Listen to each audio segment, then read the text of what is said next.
তো গাইজ আগের ভিডিওতেই তোমাদেরকে দেখিয়েছি যে আমি কালী পুজোর জন্য দুর্গাপুর এসেছিলাম।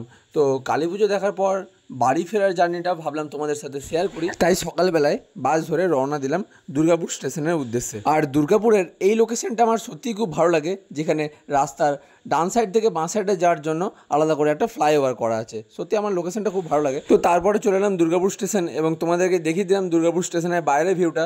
এবং দুর্গাপুর স্টেশনে পুরোনো দিনের ট্রেনের ইঞ্জিন রাখা আছে এবং বিভিন্ন যে সৌন্দর্যটা দুর্গাপুর স্টেশনের ভিতরে টিকিট কাউন্টার সমস্ত কিছু তোমাদের সামনে তুলে ধরলাম।